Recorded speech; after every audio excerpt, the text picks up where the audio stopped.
Hello today. Welcome to the greatest year in music history, the only podcast about the greatest year in music history. I'm John.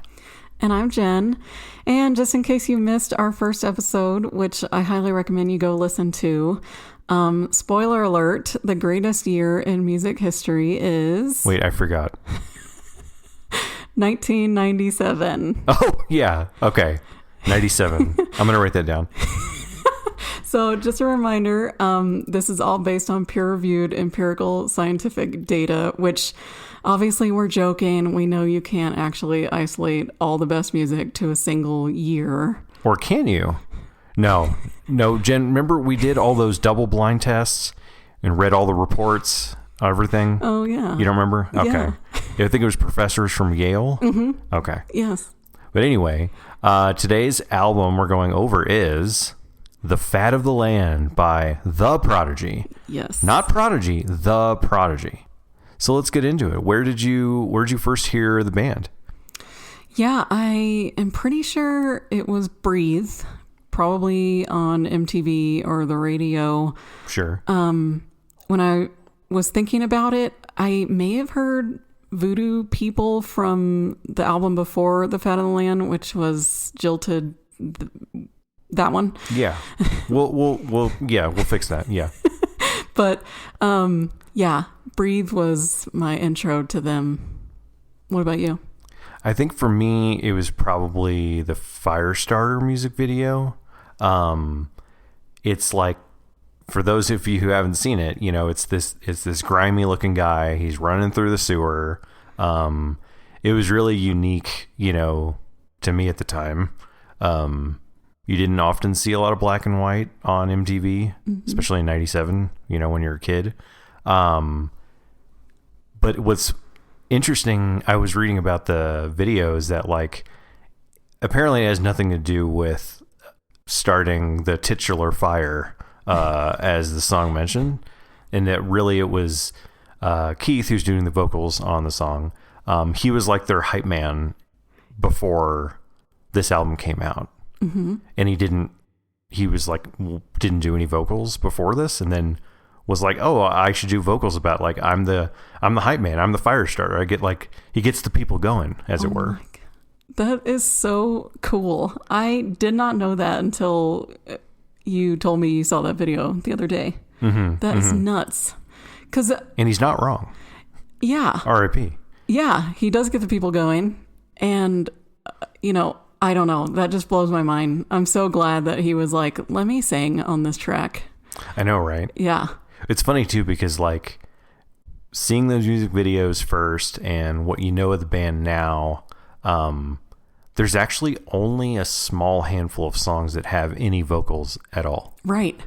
I know. That was, I think, the most interesting part listening to it for the first time, front to back, in quite a while for me. Yeah. Yep. Same here. And I think also I found really interesting was I guess how would you put it? Maybe the direction or whatever.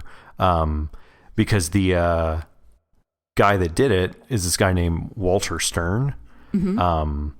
And he did the Breathe video also. And one of your favorite videos of all time for Bittersweet Symphony. How dare you? I can't believe... Oh, we had to bring it up. We had to bring it up. Dare you? Oh, for the listeners, I cannot stand that song. It was the most overplayed song I've ever heard too many times in my life. Fascinating. And now I'm upset. Great. I find it so fascinating. But enough about Bittersweet Symphony. Good. A band we'll never talk about on the show ever again. Great. Back to The Prodigy. So what did you think about the album? Like, does it still rule as hard as it did back then? Yeah. Yes, I think it does. It's just a banger. Oh, yeah. Through and through. Like, front to back. It's such I guess, like, the Firestarter himself, it just gets me going. I'm like... Mm-hmm. Hyped up immediately. It's so good. Yeah, I mean, for me, it's definitely no skip. Like, even some of the some of the tracks that kind of like let you mellow out for a little bit after running a marathon for the past 4 songs or whatever, those still rule. It's not like some records where they have a slow song to break things up that you find super boring and just want to skip. Right. Even though, you know, kind of slower melodic ones here are still fantastic. I know. All these years later. Yep. I think too, one of the other like big surprises for me was you take a song like Breathe, as you mentioned, like it hits really hard. Yeah.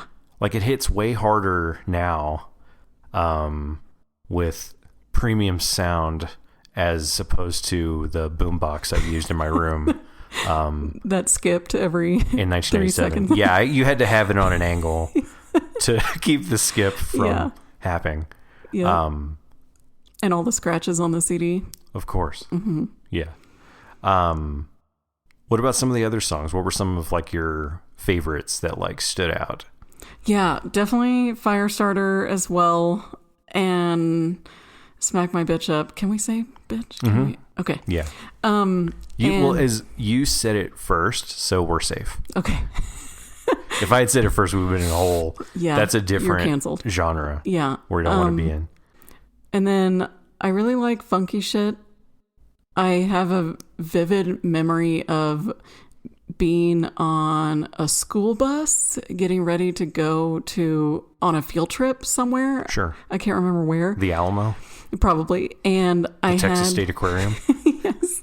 I had the Fat of the Land in my little Walkman and the crappiest headphones on earth. And I'm blaring Funky Shit. And I think I thought I must have been like so cool, but I bet everybody on the bus was like, is she okay? No, you were definitely the cool kid. So one thing that absolutely blew my mind about that song, it's like, think about how many times you've heard it over the years. Several dozen, probably, right? Okay. Yeah. The sample in the song, do you know what that's from? No. It is from one of my favorite all-time Beastie Boys songs, Root Down. What? It is literally just a sample from Root Down. Nuh-uh. Yeah. Stop. If you hear it now, you won't be able to unhear it. Oh, great. No, I don't believe you. We Worlds have to colliding. cut the recording. I have to go listen to it. Okay, everyone stop. Pause this now. Go to Beastie Boys Root Down, and then you'll hear the part. No way. And then you come back to and then resume this pod right here. Okay.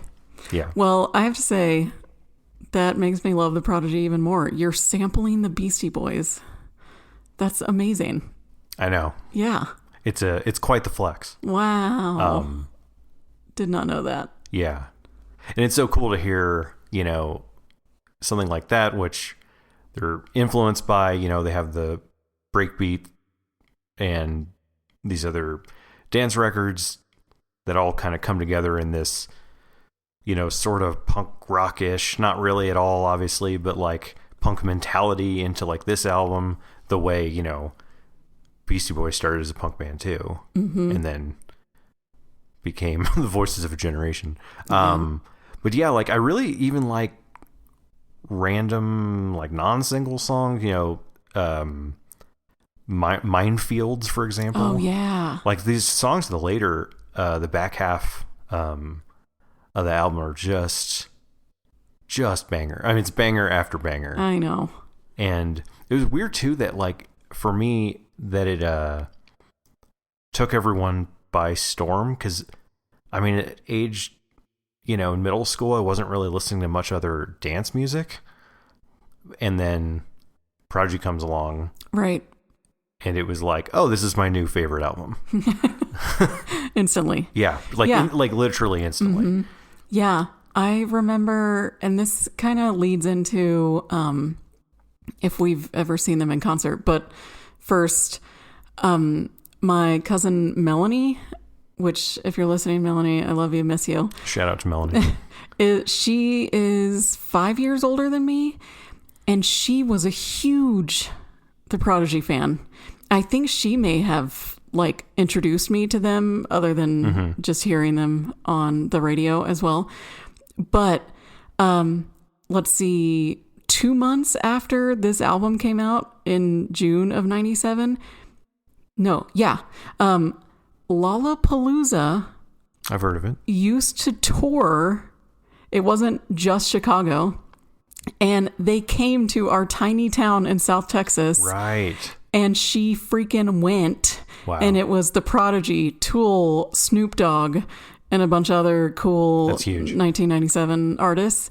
And I was so jealous. And I'm pretty sure I saw her like before and right after the show, by like a day or two.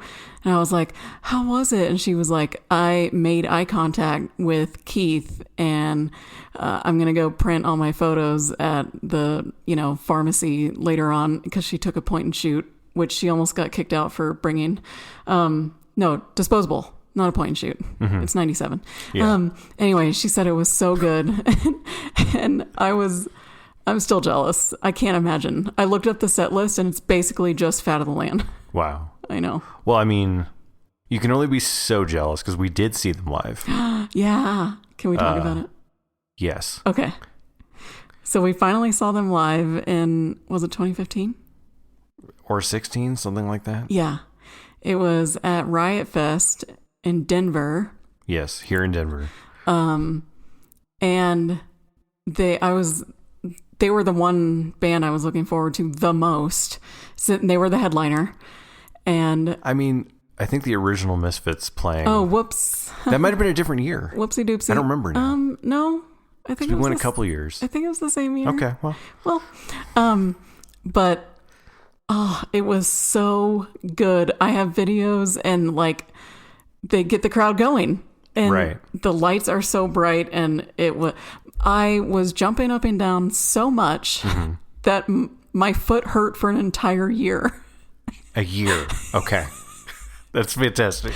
I probably got a hairline fracture or something. And That's good. That's how you know it's going well. Exactly. Yeah.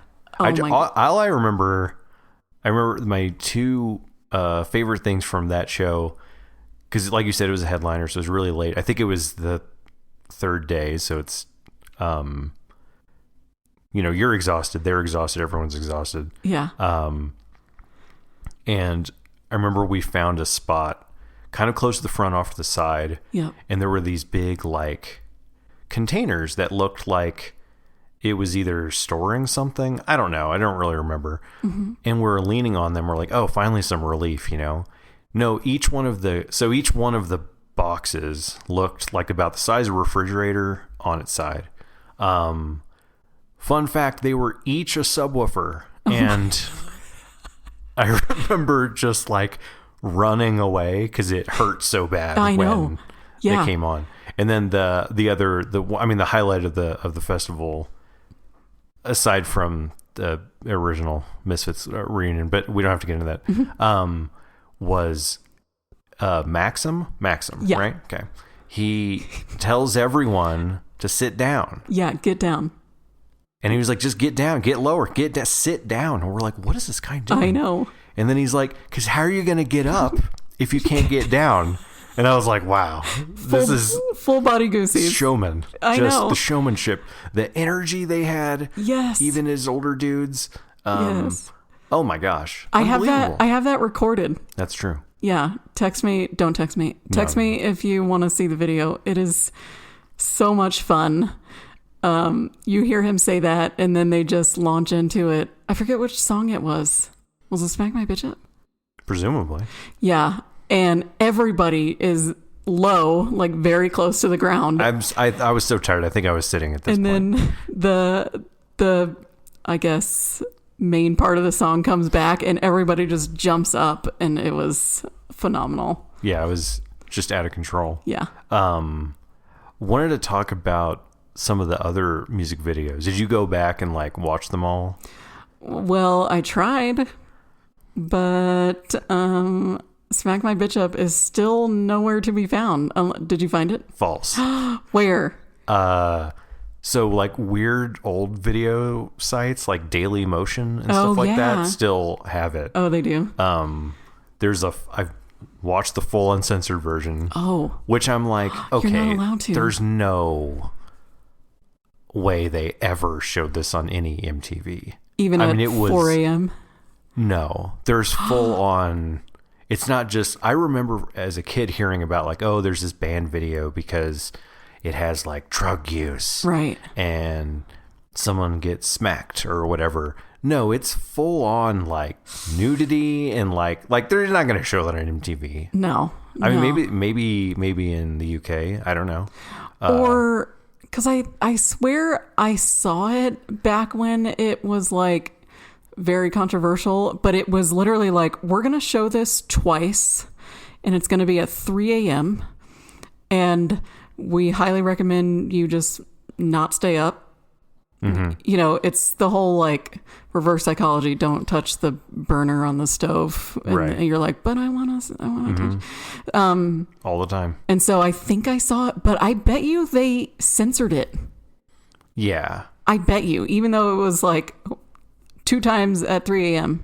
Yeah, because when I was looking it up on YouTube, I found a few like clips or something like that, or maybe it was like on Instagram or something, and that had like blurred out. But yeah, if you searched uncensored version, you will find it somewhere. Whoa. I think I found it on some subreddit or whatever. Danger. Now, one really interesting, because at first I was like, what is this? You know, why is this? Who thought this up, right? Mm-hmm. So did a little bit of digging on that. And so the director of that video, his name is, I think I'm pronouncing this right, hopefully, Jonas Åkerlund, he was in a Swedish black metal band called Bathory. Okay. That's like one of like the OGs, like kind of that whole Nordic black metal, death metal scene. Okay. And then he's done like a ton of other music videos, like Madonna, Ray of Light, but also Rammstein, but also Maroon 5, and also Lady Gaga. He's all over the place. But what's really cool, the coolest part, is that he directed this really, I thought, fun movie called Lords of Chaos, where one of the Culkins is in a black metal band, and it's based on a true story. Did I see this? Yeah. Okay, and it's based on the true-ish story of this band called Mayhem, where famously one of their records or singles had a photo of like one of the former singers' dead corpse on it. It's real fun, lighthearted stuff. But yeah, you know, Ray of Light, death metal, Prodigy. It's Maroon 5. He's jack of all trades, really. Wow. It's quite the eclectic bit of taste there, which I love. Interesting. I didn't know that. Yeah. But I did go back and watch Breathe and Firestarter. Mm-hmm. And I didn't remember an alligator being in the Breathe video. Sure. You'd think he'd be in the sewer in the Firestarter video. Right? But no. Here we are. Yep. But they're good. I think they held up. I mean, the Breathe is very grungy, and I don't know if those are Maxim's real tattoos. I need to Google that. I hope so. Yeah, those were cool. And he's wearing those. It looks kind of like body paint. I bet. But then come to find out, that's actually Keith's stomach tattoo. Oh. That wasn't fantastic. Body paint. Yeah. Yeah, it kind of reminds me the grunginess of like the Closer video, Nine Inch Nails. Yeah. Very sepia toned. Yes. And just real dirty. Yeah. Literally grungy. But and then Firestarter is black and white and totally cool. Yeah, I loved it. Mm-hmm. The fact that I think Maxim had a mohawk at one point, and Keith Flint definitely had the double mohawk. It was this. You had a mohawk? I had no. It was this like not even quote unquote bad boy level. It was so unique and cool and different. Oh yeah. There was an allure to it. I remember my cousin Melanie that I brought up earlier was like, I'm like attracted to him because of that. And I was like, oh, but it's so out there. But anyway, and now it's quite tame. But in the 90s, right, exactly. Seeing that on MTV, I know which kids now wouldn't. What is an MTV? Right. Yeah. Yeah. I did find out that there were some bonus tracks I'd never heard of. Really? Yeah. They're mostly just like breakbeat samples or whatever. Mm-hmm. There's one called like Molotov, or the one called The Trick. It's just like a background ambience one. They also did as a bonus track, not really a B-side. I think it might have been a Japanese bonus track, but their collaboration with Tom Morello as featured on the Spawn soundtrack, which is a great song. It's called No Man Army. What? Yeah. Okay, I need to hear that. I probably have heard it because I know I've listened to the Spawn soundtrack. Of course. Who hasn't these days? Dang. Have you heard it? Oh, yeah. It's unbelievable. Is it good? Yeah. Oh. You know, that soundtrack was very important as a child. Yes. I think there was a lot of soundtracks where didn't have a way to see the movie. We were too young to like see stuff like that in theaters. Right. But the music and the artwork and stuff was just so cool. Yep. And I wasn't really into comics, but the Spawn movie, for some reason, probably because of the soundtrack, I was like, this thing is probably really cool. And you watch it now and it does not hold up, but that's okay. Well, honestly, I don't know if I've ever seen the movie, but I've heard the soundtrack multiple times. There you go. So what do you think, is this their best album? Well, I have to admit, I mean, it kind of has to be though, yeah, right? I'm not the Prodigy fan because this might be the only album I've heard fully. I like your commitment to saying the Prodigy even when the sentence, it's hard to fit into a sentence. I know. But so I have to admit, I haven't heard the rest of their albums from front to back, but so with that being said, yes. Fat Atlanta's the best. But the two before this are very good. Oh. Prodigy Experience and the Jilted. Yeah. Uh-huh. Different. Definitely different. It's all vocal samples, so there's no Keith singing. There's no Maxim. Yeah, no, this is their first foray, I think. Wow. At least on the very first one, Prodigy Experience, which is so cool because technically, I guess the album's probably called Experience, but when you see it on the record, and we have the vinyl, it says The Prodigy Experience. It's just black text on a white plain background. Too good. So legit. Yeah. Early 90s, just wild dance tracks. Yeah. Yeah, I mean, that's, it's the standout, but I mean, for me, yeah, it's that's comparison to the other work. This has the most, or the only real, hits per se. Yeah. Yeah, I do like Spitfire. Mm-hmm. I forget which album that's on, and I like Omen. That was one of the later ones. Yeah. One after this one, maybe two after this one, I'm not sure. I think one after Fat of the Land. And then I know I like another song called Omen. I don't remember which album that's on. So they had I guess bangers that may have been singles after Fat of the Land. But those are good. Highly recommend those. I'm sure they have more bangers. I just didn't take the time to go listen. It was after 97. That's true. Yeah, I could go check them out now. Well, it depends if we get to those years. Yeah. So we talked about hearing these songs over and over and over. But I mean, honestly, for me, I wouldn't say this was ever overplayed. Oh, yeah. No, never. That's because I listened to the whole album a lot on my little Sony Walkman. Sure.